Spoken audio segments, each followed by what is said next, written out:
சர்வம் மீடியா நண்பர்களுக்கு டாக்டர் சர்வானந்தாவின் வணக்கங்கள். போற்றுவோர் போற்றட்டும், புழுதிவாரி தூற்றுவோர் தூற்றட்டும், ஏற்றதொரு கருத்தினை எனதுள்ள முறைக்குமாயின் எதற்கும் அஞ்சேன் அஞ்சி நில்லேன், தொடர்ந்து செல்வேன் வெற்றி கொள்வேன் என்ற கண்ணதாசனின் வரிகளுக்கு ஏற்ப இன்றைக்கு தமிழகத்திலே நடைபோட்டு கொண்டிருக்கக்கூடிய பாரதிய ஜனதா கட்சியினுடைய தலைவர் அண்ணாமலை அவர்களை வாழ்த்துகிறோம், பாராட்டுகிறோம். அவர் வெற்றி பெற எல்லாம் உள்ள இறைசக்தி துணை புரியட்டும். ஏன் இந்த வாழ்த்து என்ற கேள்வி எழுகிறதா நண்பர்களே? அண்ணா பல்கலைக்கழகத்திலே ஒரு சகோதரி பாலியல் பலாத்காரம் செய்யப்படுகிறாள். தன்னுடைய பெயர் கெட்டுவிடும், இதை மறைத்து விடுவோம் என்று எண்ணாமல் துணிந்து காவல்துறையை அணுகி தன்னுடைய நிலைப்பாட்டை சொல்லுகிறாள். அதனை அரசு விசாரித்து அந்த விசாரணை அறிக்கையை பாதுகாப்பாக வைக்க வேண்டிய காவல்துறை வெட்ட வெளியிலே விட்டு விடுகிறது. அவளுடைய குடும்பம் இந்த சமூகத்திலே கூனி குறுகி நிற்கிறது நண்பர்களே. அந்த பெண்ணினுடைய வாழ்க்கை கேள்விக்குறியாக நிற்கிறது நண்பர்களே. ஒரு கயவனால் பாதிப்படைந்து அதற்கு பரிகாரம் தேடி சென்ற அந்த பெண் இப்படி காவல்துறையால் பரிதவிக்க விடப்பட்டிருக்கிறாள் என்று சொன்னால் அது மிகையாகாது. இந்த நிலையிலே தனி ஒருவனுக்கு உணவில்லை என்றால் இந்த ஜகத்தனை அழித்திடுவோம் என்று பாடினான் முண்டாசு கவிஞன் பாரதி. இன்றைக்கு தனி ஒரு பெண்ணுக்கு பாதுகாப்பு இல்லை என்று சொன்னால் என்ன செய்வது? அந்நிய ஆட்சியா நடக்கின்றது? அரக்கர்களினுடைய ஆட்சி நடப்பதாக எண்ணுகின்றோம். இங்கே மக்களுக்கு பாதுகாப்பு இல்லை, மக்களை நல்வழிப்படுத்தக்கூடிய அரசு இல்லை. இதை தட்டி கேட்கின்ற ஒவ்வொருவரையும் தட்டுகின்ற அரசாங்கத்தான் இருக்கின்றது.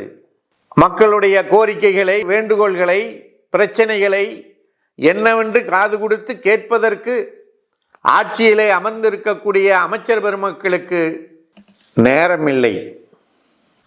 இந்த நிலையிலே தான் நண்பர்களே, எதற்காக தன்னுடைய காவல்துறை அதிகாரி பதவியை விட்டுவிட்டு இந்த சமூகத்திலே மாற்றத்தை கொண்டு வர வேண்டும், மக்களுக்கு நன்மை செய்ய வேண்டும், அதற்கு செய்வதற்கு இருக்கக்கூடிய ஒரு அதிகார பலம் நமக்கு வேண்டும். அந்த பலம் எங்கே இருக்கிறது என்று சொன்னால் அரசியலிலே இருக்கிறது என்று சொல்லி மத்தியிலே ஆளுங்கட்சியாக இருக்கக்கூடிய பாரதிய ஜனதா கட்சியிலே தன்னை இணைத்து கொண்டு தொடர்ந்து மக்கள் தொண்டாற்றி வரக்கூடிய தமிழக பாரதிய ஜனதா கட்சியினுடைய மாநில தலைவர் அண்ணாமலை அவர்கள் கொதித்து போய் தன்னுடைய தாய்க்கோ, தன்னுடைய சகோதரிக்கோ, தன்னுடைய மனைவிக்கோ, மகளுக்கோ நடந்திருந்தால் எப்படி ரியாக்ஷன் கொடுப்பாரோ அதை விட 100 மடங்கு அதிகமாக பொங்கி எழுந்து எரிமலையாய் வெடித்து தன்னுடைய நிலைப்பாட்டை இந்த உலகத்திற்கு சொல்லி இருக்கின்றார் என்று சொன்னால் அதை எள்ளி நகையாடுவதா? எள்ளி நகையாடக்கூடிய ஒவ்வொருவரையும் பார்த்து கேட்கின்றேன் நண்பர்களே, உங்களுடைய தாய்க்கோ, சகோதரிக்கோ, மனைவிக்கோ, மகளுக்கோ, உங்களை சுற்றி இருக்கக்கூடிய உறவுகளுக்கோ இப்படி ஒரு நிலைப்பாடு இருந்திருந்தால் இதைத்தான் நீங்கள் செய்வீர்களா? நீங்கள்லாம் பகுத்தறிவாதிகள் இல்லையா? பகுத்தறிவு இதைத்தான் சொல்லுகின்றதா? நாங்கள் அனைவரும் ஆன்மீகவாதிகள். இது போன்ற கயவர்களை, அரக்கர்களை அழிப்பதற்கு அன்றைக்கு எப்படி முருகப்பெருமான் சூரசம்ஹாரத்தை செய்தாரோ அப்படி இன்றைக்கு அந்த சூரசம்ஹாரம் நடக்க வேண்டும் என்பதற்காக அறுபடை வீடுகளை நோக்கி தவம் இருக்கிறார். அது தவறா? அதை கொச்சைப்படுத்துகிறீர்கள். வெட்கமாக இல்லை? பூமி மாதாவிற்கும் தனக்கும் இடைவெளி இருக்கக்கூடாது என்பதற்காக தன் காலணிகளை அகற்றிவிட்டு விரதம் இருக்கின்றார், சங்கல்பம் எடுத்திருக்கிறார். அது தவறா? காலனி ஆட்சியினுடைய அடிவருளியதாக வாழக்கூடிய உங்களுக்கு இந்த காலனிகளினுடைய பெருமை என்ன தெரியும்? தமிழகம் ஆன்மீக பூமி, யாருடைய பூமியோ அல்ல நண்பர்களே. நாயன்மார்களும் ஆழ்வார்களும் பிறந்த இந்த பூமியிலே அதன் வித்தாக உருவெடுத்திருக்கிறார் அண்ணாமலை. இந்த அரக்கர் ஆட்சியை கலைக்கின்ற வரை, நீக்குகின்ற வரை தான் காலணி அணியப் போவதில்லை என்று சபதமேற்றிருக்கின்றார், சங்கல்பம் செய்திருக்கின்றார். ராம ஜென்ம பூமி மீட்கப்படுகின்ற வரை அந்த பகுதி மக்கள் எப்படி காலணிகளை அடையாமல் வாழ்ந்தார்களோ அதைப் போல இன்றைக்கு அண்ணாமலை அந்த சங்கல்பத்தை எடுத்திருக்கின்றார். 400 ஆண்டுகள் ஆன பிறகு ராம ஜென்மபூமி எப்படி மீட்கப்பட்டதோ அதை போல 400 நாட்களுக்கு பிறகு இந்த தமிழகம் மீட்கப்படும் என்பதிலே எந்த விதமான ஐயப்பாடும் இல்லை. வேற ஒன்றும் இல்லைங்கய்யா, ஒரு வாக்கு மாறினால் போதும், அத்தனையும் பொலபலவென்று கொட்டிவிடும். நன்கு தெரிந்து கொள்ளுங்கள், இது 234 பேர் மட்டும் நடத்துகின்ற ஆட்சி அல்ல. தமிழகத்திலே இருக்கக்கூடிய 8 கோடி மக்களினுடைய ஆட்சி. 8 கோடி மக்கள் வைத்திருக்கக்கூடிய வேலைக்காரர்கள், கூலி ஆட்கள் நீங்கள் என்பதனை மறந்து விடாதீர்கள். நண்பர்களே, இன்றைக்கு எங்கோ கன்னியாகுமரியிலே பிறந்த அந்த சகோதரிக்கு நடந்த சம்பவம் நீங்கள் வாழுகின்ற ஒவ்வொரு ஊரிலே இருக்கக்கூடிய உங்கள் உறவுகளுக்கும் அத்தனை பெண்களுக்கும் நடப்பதற்கு வெகு தூரம் இல்லை என்பதனை தெரிந்து கொள்ளுங்கள். இதற்காக நாம் அத்தனை பேரும் வீதிக்கு வர வேண்டும், எழுந்து நின்று போராட வேண்டும். நீங்கள் செய்ய வேண்டியது ஒன்றுமல்ல, 2 வரிகளை எழுதி உங்கள் வீட்டின் கதவுகளிலே ஒட்டுங்கள்.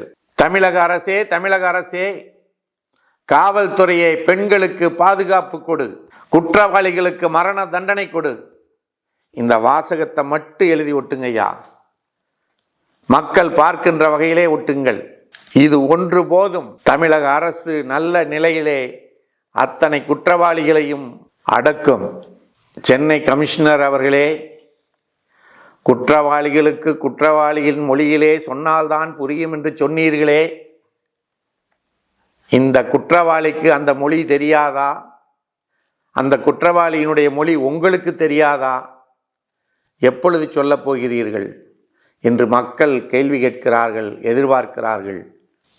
புரட்சி தலைவர் எம்ஜிஆர் அவர்கள் படத்திலே ஒரு பாடல் வரும், நாடென்ன செய்தது நமக்கு என்று கேள்விகள் கேட்பது எதற்கு, நீ என்ன செய்தாய் அதற்கு என்று நினைத்தால் நன்மை உனக்கு என்று அந்த பாடல் வரிகள் வரும். அந்த பாடல் வரிகள் சாகா வரம் பெற்றிருக்கக்கூடியது. நண்பர்களே, இந்த நாடு நமக்கு என்ன செய்தது என்று எண்ணாதீர்கள், நாம் அதற்காக என்ன செய்கின்றோம் என்று எண்ணுங்கள்.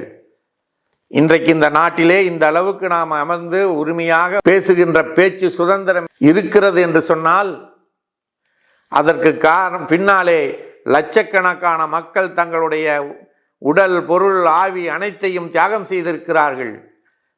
அதனால் இன்றைக்கு நம்மால் இதை பேச முடிகின்றது. ஆகையினாலே நண்பர்களே, ஒருவருடைய செயல் என்னவென்று நாம் அறிந்து புரிந்து கொண்டு அதன் பிறகு விமர்சனம் செய்ய வேண்டும். காலங்காலமாக நடக்கின்ற செயல்தான் இந்து மதத்திலே. ஏன் வெளிநாட்டிலே கொடுக்கிறார்களே தண்டனை, குற்றவாளிக்கு கொடுக்கிறார்கள். ஆனால் இங்கு குற்றவாளியை கைது செய்து தண்டனை கொடுக்க முடியாத நிலையிலே இருக்கக்கூடிய ஒரு நபர், ஒரு ஆண்மகன், ஆண் இனத்தை காப்பாற்றவும் பெண்ணினத்திற்கு பாதுகாப்பை வழங்கவும் நான் இருக்கிறேன் என்ற உணர்வோடு நேற்று அந்த 6 கசையடியை தனக்குத்தானே கொடுத்து கொண்டிருக்கின்றார் என்றால் அது உங்களுக்கு கேலியாக இருக்கின்றதா? அவரின் முடிவு அண்ணாமலையாரின் முடிவு. ஆண்டவன் சொல்கின்றான், அண்ணாமலை செய்கின்றான். இதுதான் நிஜம். நெஞ்சு பொறுக்குதிலேயே இந்த நிலையற்ற மாந்தரை நினைந்து விட்டால் என்று அன்றைக்கு கவிஞன் பாரதி பாடினானே, அந்த பாரதியினுடைய வரிகளுக்கு ஏற்ப பொங்கி எழுந்து நிற்கின்ற அண்ணாமலைக்கு வக்காலத்து வாங்க நான் வரவில்லை. அவர் செயலினுடைய உண்மையை, தன்மையை புரியாதவர்களுக்கு புரிய வைக்க வேண்டும் என்பதற்காக இந்த காணொளி காட்சி மூலமாக சொல்ல வருகின்றேன் என்பதனை கூறி, இந்திய தேசத்தில் இருக்கக்கூடிய ஒவ்வொருவரையும் சகோதர சகோதரிகளாக நினைப்போம். அவர்களுடைய வாழ்வாதாரத்தை காப்போம். அவர்களுக்கு பாதுகாப்பாக அரணாக நிற்போம் என்று உறுதி மேற்கொள்வோமாக என்று கூறி வாய்ப்பளித்த சர்வம் மீடியா சேனலுக்கு நன்றி கூறி விடைபெறுகிறோம். நன்றி, வணக்கம். வெற்றிவேல், வீரவேல், ஜெய் ஹிந்த்.